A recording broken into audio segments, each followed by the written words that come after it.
नमस्कार दोस्तों, पीयूष जियो जीआरएफ में आप सभी का स्वागत है। दोस्तों, पर्यावरण भूगोल से संबंधित एक विशेष कॉन्सेप्ट इकोलॉजिकल नीश, इसके बारे में आज हम बात करेंगे। इससे संबंधित प्रश्न आपके यूजीसी नेट, यूपीपीसीएस, यूपीएससी तथा विभिन्न प्रतियोगी परीक्षाओं में पूछे जाते रहे हैं। यह एक विशेष कॉन्सेप्ट है, इससे संबंधित विद्वानों के बारे में भी जानकारी ली जाती है। तो इकोलॉजिकल नीश के बारे में आइए डिटेल में बात करते हैं। तो आइए शुरू करते हैं।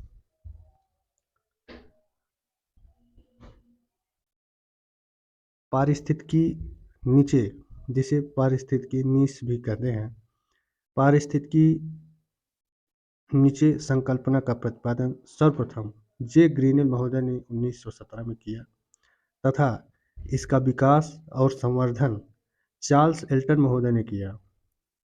तो आपको यह ध्यान रखना है कि पारिस्थितिकी निकेश से संबंधित जे ग्रीनेल और चार्ल्स एल्टन महोदय ने योगदान दिया। तो आपके यूजीसी नेट में क्वेश्चन बनता है कि पारिस्थितिकी निकेश से संबंधित विद्वान कौन कौन से हैं। तो पेयर में दोनों का नाम रहता है और आपको जे ग्रीनेल और चार्ल्स एल्टन महोदय के बारे में आपको टिक करना है। तो ये आपके यूजीसी नेट से रिलेटेड प्रश्न हो गए। तो आगे कॉन्सेप्ट के बारे में बात करते हैं। पारिस्थितिकी निकेत एक प्राकृतिक पारिस्थितिकी तंत्र में पौधे और जीव जंतुओं की कई प्रजातियां होती हैं। पौधे और जीव जंतुओं की कई प्रजातियां होती हैं। तो प्रत्येक प्रजाति आहार प्राप्त करने के लिए विभिन्न तरीके से उस पारिस्थितिक तंत्र में सक्रिय होती है। प्रत्येक प्रजाति किसी खास स्थान में ही निवास करती है। जो यह जीव है, प्रजाति है, किसी खास स्थान में ही निवास करती है, जिसमें किसी खास प्रजाति के अस्तित्व के लिए, मतलब वह स्थान जिसमें किसी खास प्रजाति के अस्तित्व के लिए आवश्यक पर्यावरणीय दशाएं सुलभ होती हैं, उन्हें पारिस्थितिकी नीच या पारिस्थितिकी कर्मता कहते हैं। आपको और एक चीज़ बताते चले, किसी खास नीच में प्रजाति दूसरे नीच में नहीं पनप सकते। किसी खास पारिस्थितिकी तंत्र में कई नीच हो सकते हैं। मतलब ये आपका बड़ा पारिस्थितिक तंत्र है, इसमें कई नीच हो सकते हैं, मतलब विभिन्न प्रजातियों के लिए विशेष स्थान हो सकते हैं। ये आप में बताया गया है। तो अब एक परिभाषा आपको हम लिखे हैं, दिखाते हैं। पारिस्थितिकी नीचे किसी खास प्रजाति के उसके पर्यावरण में कार्य की भूमिका तथा स्थिति को प्रदर्शित करता है। इसके अंतर्गत प्रजातियों द्वारा उपयोग किए जाने वाले संसाधनों की प्रकृति, उनके उपयोग के तरीके एवं समय तथा उस प्रजाति तथा अन्य प्रजातियों के साथ अंतरक्रिया को भी सम्मिलित किया जाता है। तो इसमें बताया गया है कि किसी खास प्रजाति का उसके पर्यावरण में क्या कार्य की क्या भूमिका रहती है, वह किस स्थान पर रहता है, उसके द्वारा कौन कौन से संसाधन उपयोग किए जाते हैं, उनके उपयोग का तरीका क्या समय रहता है और अन्य प्रजातियों से कैसे उसका संबंध रहता है, इन सब की सम्मिलित क्रियाओं को पारिस्थितिकी नीच कहते हैं। जैसे आप एक घर में रहते हैं,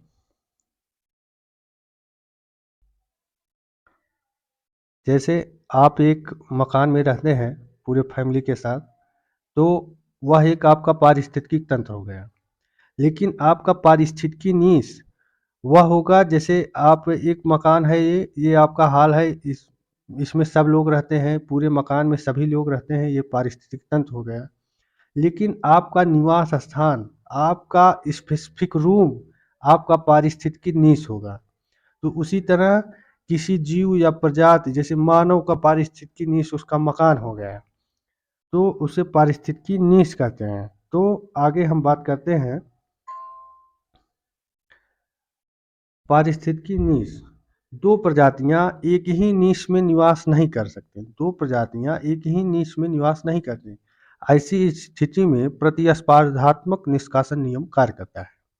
प्रतिस्पर्धात्मक निष्कासन नियम कार्य करता है। इसका तात्पर्य हो गया कि कोई प्रजाति लंबे समय तक एक ही आवास में एक ही प्रकार के संसाधन के लिए प्रतिस्पर्धा नहीं कर सकती। इनमें से कम एक प्रजाति को कोई वैकल्पिक रास्ता अपनाना होगा। वैकल्पिक मार्ग वही है कि पारिस्थितिक तंत्र में विभिन्न प्रजातियां हैं, तो वैकल्पिक मार्ग में या तो वह प्रजाति किसी अन्य स्थान पर प्रवास कर जाए, या तो प्रतिस्पर्धा में किसी एक प्रजाति को अपने अस्तित्व का विलोपन करना पड़े, या उसको उस संसाधन को लेने के लिए अपने फिजियोलॉजिकल परिवर्तन के लिए तत्पर रहना चाहिए।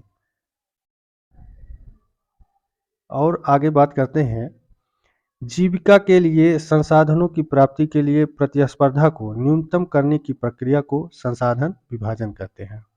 तो इसमें यही बताया गया है कि एक ही आवास में विभिन्न प्रजातियां एक ही संसाधन के विभिन्न भागों का अलग अलग रूप से सेवन कर सकती हैं। परिणामतः ये होता है कि एक ही आवास में उनका अस्तित्व बना रहता है। तो अगर वो अपने संसाधनों को बांट कर उपयोग करेंगी तो प्रजातियों का अस्तित्व बना रहेगा। इसमें यही बताया गया है।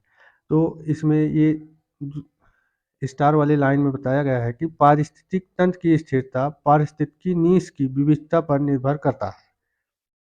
इसका तात्पर्य ये हो गया कि पारिस्थितिकी नीश की विविधता जितनी अधिक होती है, पारिस्थितिकी तंत्र की स्थिरता भी उतनी ही अधिक होगी, क्योंकि उसके उस पारिस्थितिक तंत्र में ऊर्जा का प्रवाह मार्ग अधिक लंबा होगा तथा प्रजाति की संख्या में कम से कम उतार चढ़ाव होगा। यदि कुछ प्रजातियां विलुप्त हो जाती हैं तो पारिस्थितिक तंत्र अस्थिर हो जाता है, क्योंकि कुछ नीचे खाली हो जाता है तथा मार्ग का छोटा हो जाता है, मतलब आहार श्रृंखला छोटी हो जाता है। तो पारिस्थितिक तंत्र में ये जो बताया गया है आपको, पारिस्थितिक तंत्र की स्थिरता पारिस्थितिक नीच की विविधता पर निर्भर करती है। तो इसका तात्पर्य यही हो गया कि पारिस्थितिक तंत्र में स्थिरता जितनी अधिक रहेंगी